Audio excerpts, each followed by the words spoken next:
Hi everyone, welcome back to my channel. I have previously shared the pros and cons of topping up your CPF accounts in my previous video. Out of all the available CPF accounts, MA, SA or RA all gives an interest rate of 4%.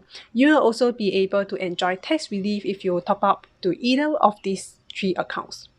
Personally, I do top up my SA and not MA. Let me share with you 3 reasons why I chose SA over MA. First reason, you need to know that money in MA is solely used for the purpose of hospitalization expenses and approved medical insurance. In other words, you cannot withdraw any of your MA savings in cash. On the other hand, if you top up your SA, when you reach 55, you may withdraw the remaining money after setting aside amount for retirement. For instance, when you turn 55, there will be a new fourth account created called the retirement account, which you will have to allocate a sum of money in it by transferring money from your OA and SA savings. In terms of how much you put in SA, you have 2 options. Under option 1, you have to set aside full retirement sum in your retirement account, or under option 2, if you own a property, you can choose to set aside money equivalent to the basic retirement sum. Here there are some criteria in which the property has to meet. Do check out the CPF website or consult the CPF staff for more details. So, if say you are eligible for option 2, based on the BRS as of 2021, after you set aside the 93K, you are able to withdraw the remaining amount that you have in your SA and of course your OA when you reach age 55 if you want. Reason number 2. MA has a maximum cap of an amount equivalent to BHS example 93K in 2021. So this is the maximum amount that MA could have, okay, and after which future compulsory and voluntary contributions, including the interest generated, will be spilled over to the CPF SA or RA as shown in this diagram. Simple illustration would be, for example, monthly total compulsory CPF contribution from salary is $1,000. About $621 will be deposited to OA, $162 to your SA, and $216 will be deposited to your MA. So once MA is maxed out, that monthly amount of $216 that was supposed to be deposited into MA will now get deposited to SA, including the interest from MA. And when that happens, your SA is going to increase exponentially with the compounding interest effect. As we can only make voluntary top-up to SA until the account has reached an amount equivalent to FRS, about 168K as of 2021, the faster the amount from MA is flowed to the SA bucket, the lesser the number of years we could top up our SA. Let's take a look at some examples so that you are able to follow.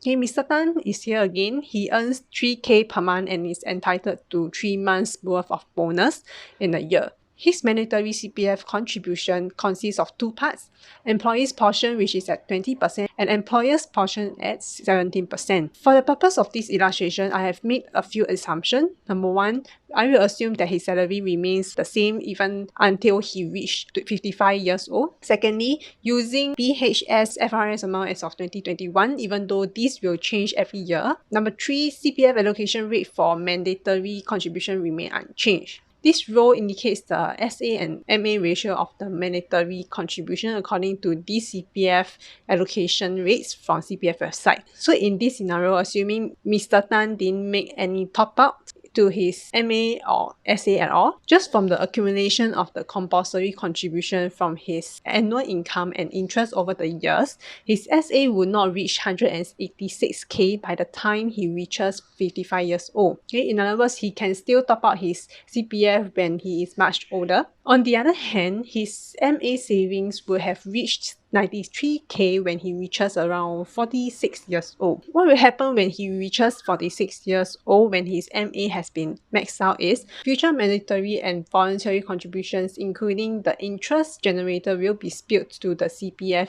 SA or RA in a tap and bucket analogy as shown in this diagram. So in this computation, this portion will be deposited into SA instead. And when that happens, his SA will reach 186k when he reaches 52 years old. From this scenario, we can conclude that it is very possible that MA reaches its cap before he reached 55, okay, without any top-up. And when that happens, his SA account will be increased very fast because the amount that was supposed to be allocated to MA will now be allocated to SA. And when that happens, Mr. Tan will have lesser years where he can top up his SA account. The last reason is by topping up your SA, example 7k per year, the amount in your SA is likely to reach FRS earlier. Ideally, your MA will reach the maximum amount at the same time. When MA is max, it flows to SA. Okay, if SA is max, the mandatory contribution of MA and interest earned will be flowed to OA. This way, there will be additional money in OA for housing and for children's education. This is ideal for people who want to use more of their CPF money for buying residential property or to cover the children's education fees in the future. That is why I chose to top up SA over my MA, solely from savings point of view, and I prefer to benefit from the tax deduction that I would get from topping up my special account. Let me know your thoughts in the comment box below on which accounts would you choose to top up and why would you choose that over the other. That's it for this video. I will see you in the next video. Bye!